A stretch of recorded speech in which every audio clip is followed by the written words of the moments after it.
भूतवासी प्रभुं सदा वै मदवेदतुल्यं प्रभुं नमामि। कृतवं सदैकूर्मचकूर्मदेहं सर्वोर्णां पूर्णबलेव नित्यम्। यह एक महत्वपूर्ण श्लोक आपके सामने रखा है। महत्वपूर्ण इसलिए कि हम जीवन में कई बार अच्छे कार्य करते हुए भी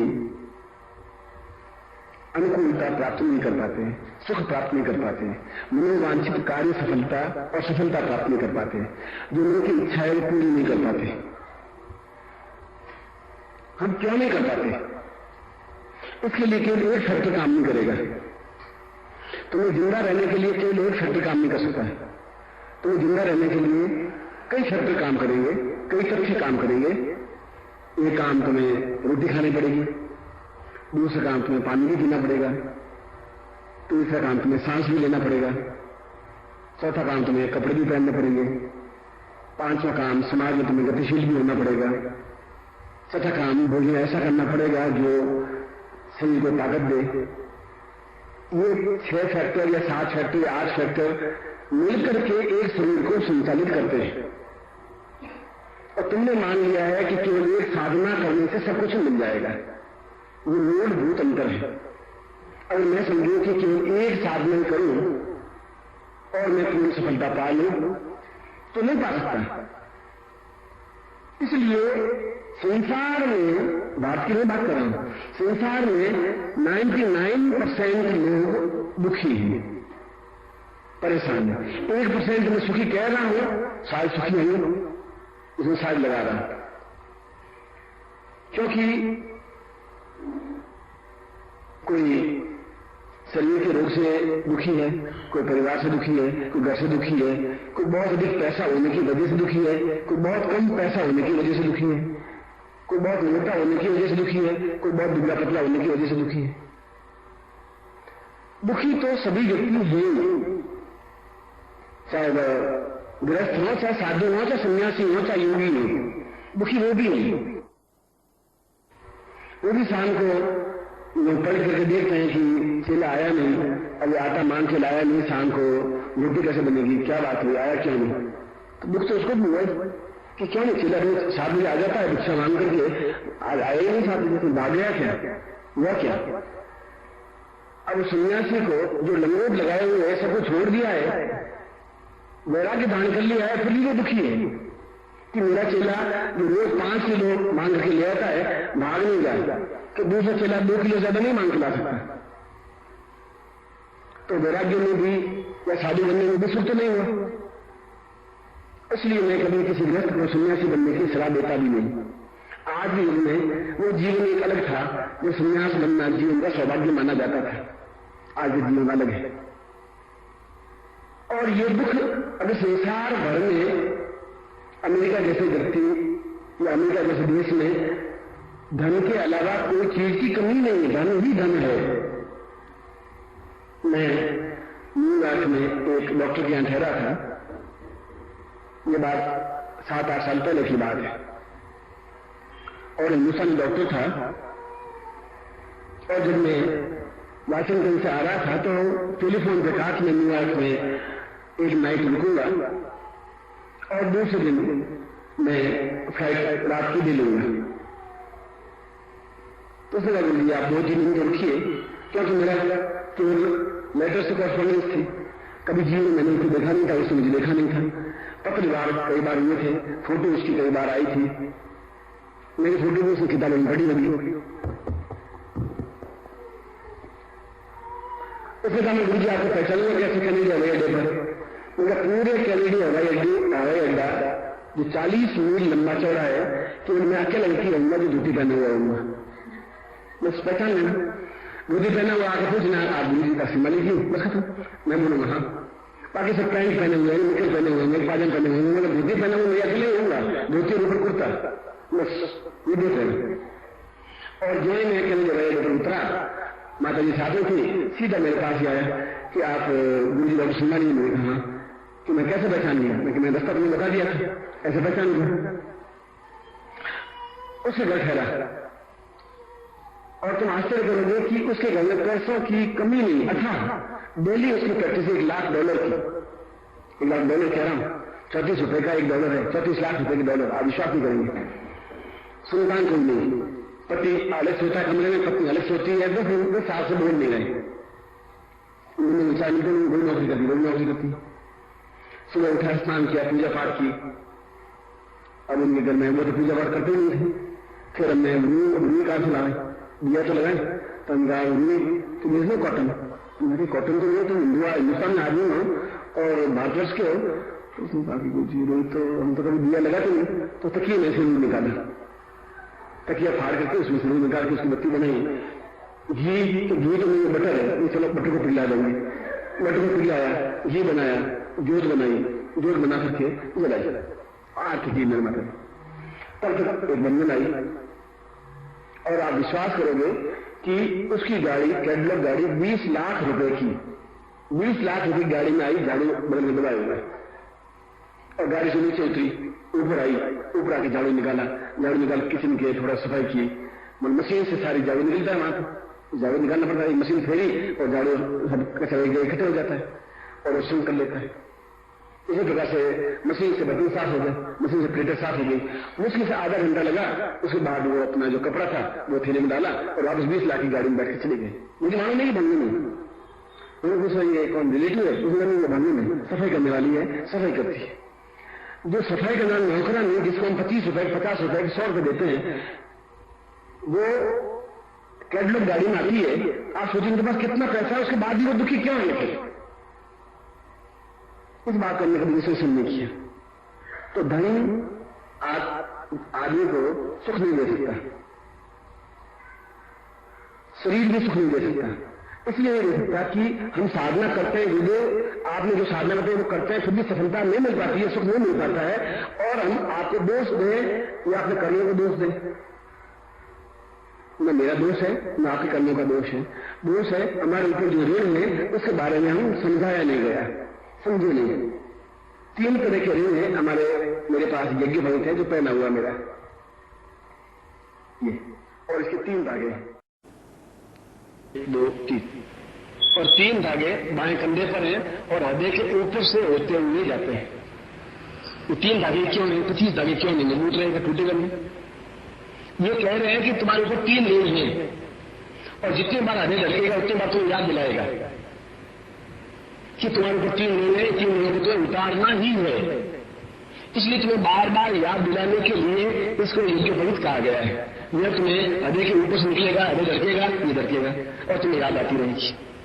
और वो 3 ऋण है, देव ऋण, पितृ ऋण और मनुष्य ऋण। एक देवताओं का ऋण है जिन्होंने हमें शुद्ध ऑक्सीजन दी, हवा दी, पानी दिया, सूर्य की धूप दी, रोशनी दी, प्रकाश दिया।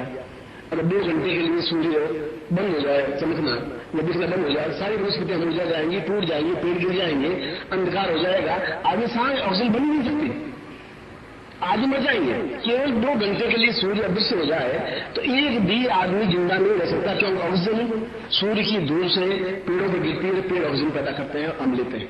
हम कार्बन डाइऑक्साइड छोड़ते हैं, पेड़ लेते हैं और ऑक्सीजन में बदल देते हैं। ये प्रकृति का नियम है। तो ये ऋण है हमारे ऊपर, सूर्य का, जल का, वायु का। दूसरा मनुष्य ऋण। मनुष्य ऋण है हमारे भाई, बंधु, संबंधी, रिश्तेदार, चाचा, चाची और आत्मीय जिन्होंने हमें पढ़ाया, लिखाया, बड़ा किया, उनका ऋण है। हमारे पड़ोसियों का और हमारे मनुष्यों का, हमारे कुल का, हमारे देश का, उनके लिए भी हमें कुछ करना ही पड़ेगा। समाज के लिए भी, लोग समाज के लिए मंदिर बनाते हैं, लोग समाज के लिए प्रभु बनाते हैं, लोग समाज के लिए दान देते हैं, लोग समाज के लिए गुरु गृह बनाते हैं, लोग समाज के लिए पुस्तकें छपाते हैं। ये सब क्या है? समाज के लिए, क्योंकि मनुष्य का ऋण है, उस ऋण को उतारने के लिए कई प्रयत्न हैं। और तीसरा ऋण है पितृ ऋण। पितृ ऋण है मां और बाप का। जो जीवित हैं या मृत्यु को प्राप्त हो गए। पितृ कहते हैं मृत्यु को प्राप्त हुए माँ बाप को, भाई को, संबंधी को, रिश्तेदार को, जिन्होंने हमें पैदा किया। यदि माँ बाप नहीं होते तो हम पैदा नहीं हो पाते, और उनका ऋण हम पर है, और उनकी मृत्यु के बाद तो ऋण हमारा रहेगा ही। उन तीनों ऋणों से मुक्ति पाने के बाद ही जीवन में सफलता और सिद्धि प्राप्त हो सकती है। इसीलिए यज्ञ दूध पहनाया जाता है। इसलिए नहीं कि धागा पहन लिया जाए, इसको पहनने से क्या फायदा? मुझे मेरे समझ नहीं आता क्या फायदा होगा। मुझे आज तक उस सूद के धागे से फायदा हुआ ही नहीं, मुझे 2 रुपये से कमा के दिए नहीं। मुझे ये याद लगा दिलाते रहता है तुम्हारा ऋण है इस समाज के प्रति, तुम्हें ज्ञान बांटना है। तुम्हारा ऋण है देवताओं के प्रति, उनके प्रति रोज पूजा करनी है। तुम्हारा ऋण है अपने पितरों के प्रति, हमें साध्य करना है। ये साध्य के दिन चल रहे हैं, और साध के दिन में ये साधना मैंने विशेष रूप से रखी है। साध का मतलब है श्रद्धा पूर्वक हम उनको स्मरण करें, उसको साध कहते हैं। श्रद्धा पूर्वक, होठों से नहीं। लोग तो याद करते ही नहीं, मर गए तो मर गए, गए तो गए, चलो थे बस। अब क्या करना है? अब उनका दिन आ गया, साहब ने किसी पंडित को कह दिया खाना खा लेना करके, वो आके खाना खा लेता है। और वो नहीं करते तो उन पंडित जी के घर में आटा, थोड़ा आधा 1 किलो आटा और थोड़ा दाल चावल उनके घर भिजवा देते हैं और निश्चिंत हो जाते हैं। ये तो हमारे पूर्वजों ने साध में नहीं बताया गया।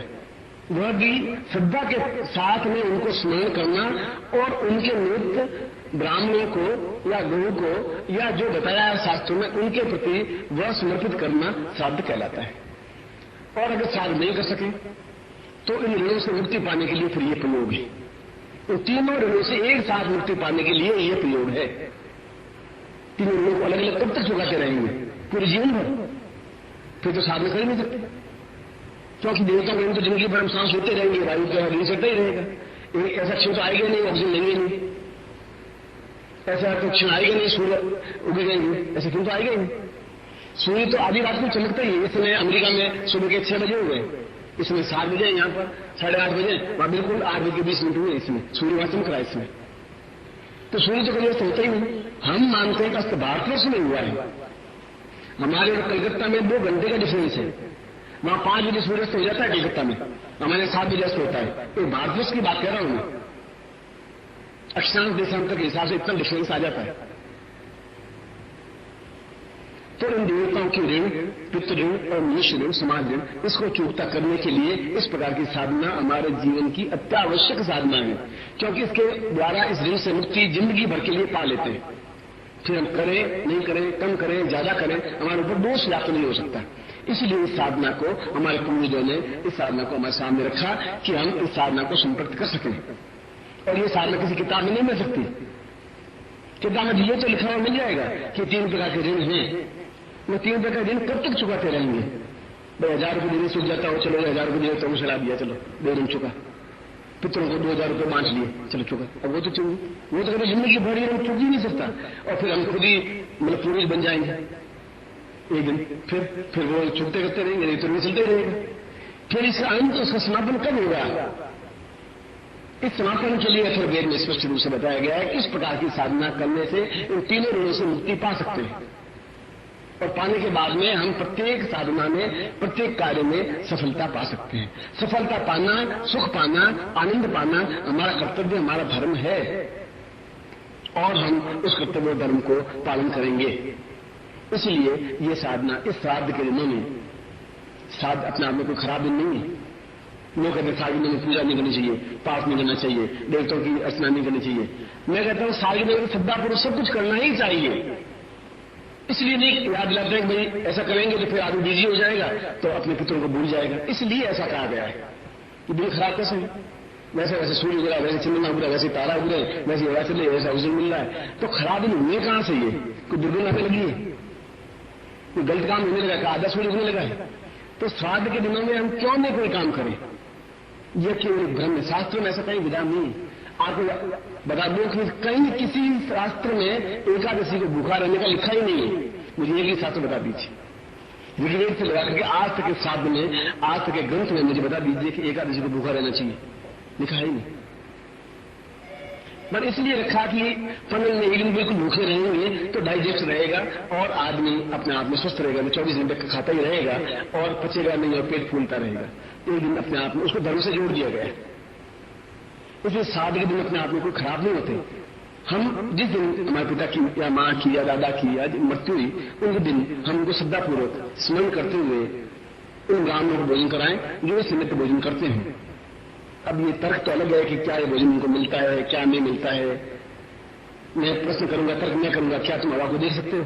मुझे तुम पकड़ के दिखाओ। मैं तुम्हारे साथ तर्क कर रहा हूं। अगर तर्क ही करना है तो मुझे हवा को पकड़ करके दिखा दीजिए, बस खत्म। मैं तुम्हें विद्वान मान लूंगा, साइंटिस्ट मान लूंगा। तो मुझे बताओ ये गुरुजी देखो इसको हवा कहते हैं, बताइए। मगर हवा है इस बात को तुम स्वीकार करोगे, मैं भी स्वीकार करूंगा। पकड़ के नहीं दिखा सकते क्योंकि हर चीज को तर्क से नहीं तोड़ा जा सकता। इस चीज को तर्क से नहीं तोड़ा जाता कि ब्राह्मण खाएगा तो मेरे पिताजी पेट में चला जाएगा क्या? हम तो उनको केवल ऋण चुकाने के लिए ब्राह्मण को उदरपूर्ति कर रहे हैं। ब्राह्मण हो, गाय हो, कोई हो, कोई ब्राह्मण का ठेका नहीं है। श्रद्धा के साथ में जो भी उनके निमित्त भोजन करना चाहे, कोई ब्राह्मण को आवश्यक नहीं है, गाय भी हो सकती है। जो भी जिसके प्रति भी मानव भावना हो, मंदिर में पुजारी को, गरीब कन्या को, जिसके प्रति हमें श्रद्धा उदय हो उसको हम भोजन करवाएं और उनके निमित्त करवाएं। हम गुरु जी के निमित्त दूर कर चढ़ाए, एक आदमी मिला के दें कि यहाँ भजन होता है, करें। गुरु जी निमित्त एक आश्रम बनवाएं, उनके निमित्त हुआ। गुरु जी उसमें रहेंगे तो शिष्य ही, आदमी शिष्य बजाएंगे, सुनेंगे आप ही, गुरु जी तो बजाएंगे नहीं, सुनने को टाइम ही नहीं मिलेगा। मगर गुरु जी के निमित्त हुआ ये कार्य। गुरु जी कहां रहेंगे? गुरु जी के बारे में सुनने को टाइम मिलेगा नहीं, अपना पूजा पाठ साधना अध्ययन लेखन से नहीं मिलेगा टाइम। मगर क्योंकि आपने ऋण चुकाया गुरु जी के प्रति, गुरु जी को आवश्यकता थी, एक आदमी नहीं था, हमने भेंट किया। न भूखे मरे, न आप गरीब हुए, न आप दरिद्री हुए, न उनकी भावनाओं से दरिद्री हुए। हाय 300 रुपये खर्च कर देंगे तो क्या हो जाएगा? मैं पूछता हूं क्या हो जाएगा? आज पांव टूट गया, अस्पताल में गए, डॉक्टर ने 15,000 रुपये लेंगे ऑपरेशन के। अब आप क्या करो? गरीब बहुत, अब क्या करोगे? 15,000 रुपये से कर ही लोगे आप आधे घंटे में। कहां से आ गए 15,000 रुपये? 300 रुपये आए नहीं रहे तो 15,000 कहां से आ गया आपके पास? मन की भावना थी आपकी। भावनाओं में अंतर आए बिना जीवन में उन्नति नहीं हो सकती और मन की भावनाओं को परिवर्तन गुरु ही कर सकते हैं। गुरु जो आपको ज्ञान दे सकते हैं। पड़ोसी या अन्य सड़क वाले आपको ये बात नहीं समझाएंगे जो मैं समझा रहा हूं। वो तो कहेंगे कि काय के लिए किचकर काट रहे हो, क्या फायदा है? अरे अपना काम करो, ठीक है। हम नहीं जाते तो कौन से हनुमान जी मेरा के गला पकड़ लेते हैं? हनुमान जी का के लिए गला पकड़ेंगे भाई? तुम नहीं हनुमान जी की मत करिए, वो देव ऋण तुम्हारे ऊपर रहेगा। तुम एक योनि में भटकते फिरोगे, तुम्हारा पुनर्जन्म से ढंग से नहीं हो पाएगा, एक भिखारी के घर में जन्म हो जाएगा। बड़ी जिंदगी कठिनाई से कटेगी तुम्हारी। देवता ये छोट पहुंचाएंगे, ये छोट पहुंचाएंगे, जो कि झोंपड़ी वाले के यहाँ तुम्हें जन्म देंगे। एक को बिरला के घर में जन्म देंगे। वो जन्म होते ही 100 नौकर उसके पास और 5 करोड़ का मालिक पैदा होती हो जाएगा। तब देखिए डिफरेंस में देखिए, जन्म होते ही एक व्यक्ति जन्म होते ही 5 करोड़ का मालिक और नए में रहने वाला 200 नौकर। एक जन्म होने वाले पास में खाने की रोटियां नहीं और सोने के लिए झुग्गी झोंपड़ी नहीं। दोनों मालिक उस पितृयोनि से आए क्योंकि उन्होंने उस ऋण को चुकाया नहीं था, इसलिए वहां जन्म लेना पड़ा। प्रभु तो कहीं कहीं उसके हिसाब किताब कर ही लेता है, हम नहीं समझ पाते। इसलिए इस ऋण को चुका देना ही पितृ या देव ऋण या मनुष्य ऋण से मुक्ति पाना है। आज का प्रयोग इसी कार्य के लिए है और यह कार्य हमें अपने जीवन में करना चाहिए, जिससे कि हम अपने जीवन में सभी दृष्टियों से मुक्त होते हुए पूर्ण सफलता की ओर अग्रसर हो सके, सुखी हो सके। मैं कहता हूं वो कैट लोग गाड़ी में घूमने वाली बंधन भी सुखी नहीं थी और घर में रहने वाले वो करोड़ रुपए कमाने, लाख रुपए कमाने वाले डॉक्टर भी सुखी नहीं था। सुखी दोनों नहीं थे क्यों? सुख बाजार में मिलता नहीं। मेरे चांदनी चौक और यहाँ बस मोती बाग और जितने थे बाजार में पूछ के थक गए। मैं तो आज 4 साल से पूछ रहा हूँ, मैं सुख खरीदना है मुझे पावर पर, कोई सुख जो भाग हो मुझे मिले। सब यह पागल बिना खराब है आपका, आप कमाल की बात करते हैं। सुख बाजार में मिलता है क्या? तो मैंने कहा भाई सुख कहाँ मिल सकता है? मुझे कहीं दिल्ली में तो मिला नहीं, बाजार बम्बई में मिला नहीं, कलकत्ता मिला नहीं। आपको कोई दुकान मालूम नहीं जहाँ सुख मिल सकता हो तो मैं 2 लाख रुपए देकर के पावर पर खरीदना चाहता हूँ। आप मुझे मिला सकते हैं? नहीं मिल सकता। आनंद मिल सकता है? आनंद बाजार में नहीं मिल सकता। यह गुरु के पास मिल सकता है, मन को शांति मिल सकती है। जो सही अर्थ में गुरु है, जो आपको ज्ञान दे सकता है, जो मन को शुद्ध कर सकता है, निर्मल कर सकता है, जो चित्त को अहंकार रहित कर सकता है। तो गुरु मैं हूं, कोई गुरु हूं। गुरु मैं, आपका पिता भी आपका गुरु हो सकता है, आप खुद अपने गुरु बन सकते हैं। मगर जो आपको सही ढंग से गाइड कर सकता है वह गुरु है। इसलिए आज का दिन श्राद्ध के दिन में इस देव ऋण को, पितृ ऋण को और मानव ऋण को पूर्णता के साथ में चुका देने की क्रिया को प्रयोग जो करवा रहा हूं वो आज मैं आपको प्रयोग संपन्न करवा रहा हूं और आप इन ऋणों से मुक्ति प्राप्त करके प्रत्येक साधन में सफलता पा सकें, इसीलिए मैं आपको यह प्रयोग संपन्न करवा रहा हूं। हाथ जोड़े, भगवान गणपति को सुन करें।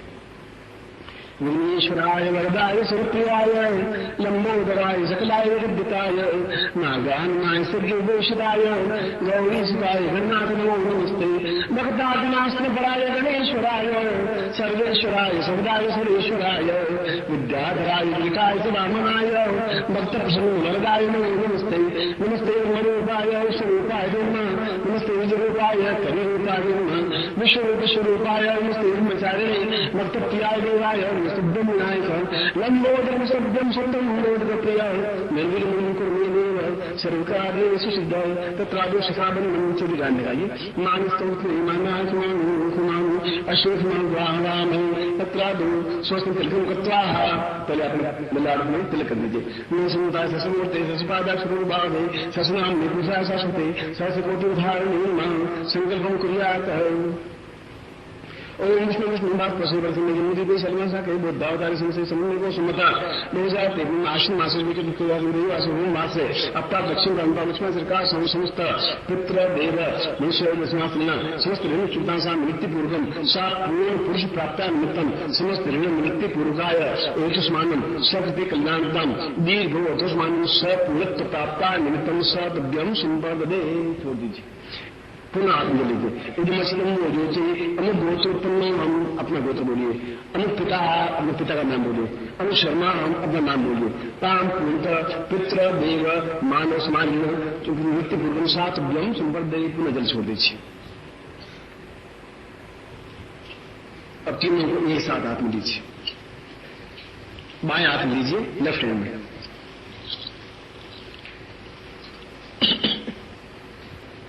वो आज आपका लेफ्ट है, बाएं हाथ माला, माला के ऊपर यंत्र, यंत्र के ऊपर गुटिका। जल स्नान कुरियात, जल से स्नान कराइए। वरुष्योतम मर्मसो वरुष्य सर्वे वरुषिमान सीधा वरुण स्नानम स्वरूपामी तयोजि गतम चैव मधुष सकृतायतम पंचांगुली स्नानार्थम गृहेताम ओम पंचम स्नानम स्वरूपामी शुद्धवाल स्वशुद्धवालो मणिमालस्तासना श्वेता श्वेताक्षोरुस्ते रुद्राय पशुपतये कन्नाम जावाम अवृत्तास्वदम शुद्ध स्नानम स्वरूपामी तथा दो पश्यामी। हम दुपट्टे से इसको पहुंच लीजिए थोड़ा सा। कुमकुम उस यंत्र पर 11 बिंदियां लगानी है आपको। तथा देवश्री, आप मैं मंत्र बोलता रहूंगा, आप 11 बिंदियां लगा दीजिए। देवश्री नमः, पितृ नमः, मातृ नमः, मातृकुले नमः, पितृकुले नमः, देवकुले नमः, मनुष्यकुले नमः, समाजकुले नमः, विविधकुले नमः, पश्यामी कुले नमः, अप्रच्छयामी कुले नमः, ज्ञात पितृ ऋण निवृत्ति नमः, अज्ञात पितृ ऋण निवृत्ति नमः, समस्त पितृ देवता ये सामस्तब्दम समर्पयामि नमः। अब इसके ऊपर आप चावल चढ़ाते रहिए और मैं मंत्र बोलता रहूंगा, जिससे कि ये मंत्र ऋण निवृत्ति पूर्वक मंत्र है। मैं बोलूंगा, आप थोड़ा थोड़ा चावल इन तीनों को चढ़ाते रहिए। नीचे माला है, माला के ऊपर यंत्र है, यंत्र के ऊपर गुटिका है। अब अच्छे चढ़ाएंगे। ओम पूर्णाम बलिपराम पतस पूर्णाम पूर्णा पतस पूर्वा हेतुष्मान्यम सकल दीर्घस्याम हेतुष्मान्यम सह चिंतयामि कल्याणतम साधु पूर्णा बलिपराम पतस पूर्णाम पूर्णा पतकाम सकतो अंकम चंदन तम तम संबंधुराय मदय मदय मलय मलय जागरे जागरे त्रोट त्रोट दीतम दीतम पाम किम कुम भारती पूर्णा खांकी कुम खेचता शान सिंह सुसत श्रीदेवी अमर सिद्धि पुरुष इनका सिंह बाहर इनका बारी के क्लीनकारी काम रूपिणी ली रूपे नमस्ते चामुंडा चंद्रघाते जय इनका योदानी निश्चय भजन नाम धीम धूम दूजटी पत्नी बाम भीम धूम भागधीश्वरी कान क्लीन क्रोम कारके देवी सांग सिंह सोनू सोम गुरु हुम हुम हुम का रूप में जंगल ब्राह्म धीम धूम भैरवी बदे भगवान निगम ताम पुरुषा तो स्वामी सत्य कल्याणम दीर्घ तो स्वामी सत्य कल्याण सुंदास बुरा तो स्वामी सा सत गोत्र हम अपना गोत्र बोले। अनु शर्मा हम आप तो नाम बोलिए। ताम मम समस्त पुत्र मातृण मातृकुलो भव पितृकुलो भव स मृत्यु स ज्ञात मृत्यु स अज्ञात मृत्यु समस्त ऋण पुरुषाम स देवताभ्यो स मनुष्योभ्यो समस्त ऋण मृत्यु पूर्वकाम ओजस्मानम स खति कल्याणतम पूर्ण शुद्ध सुख सौभाग्य मना धान्य यश प्रतिष्ठा ऐश्वर्य अभिताम संदातव्यम संपर्दे तत्रादि मंत्रोत्तम तुभ्यम संवर्धदे। अब इस माला को अपने गले में दान कर दीजिए और चावल को अपने ऊपर बिखेर दीजिए। चावल को अपने हाथ में लेकर के अपने ऊपर छिड़क दीजिए और माला को गले में दान कर लीजिए। माला पहन लीजिए।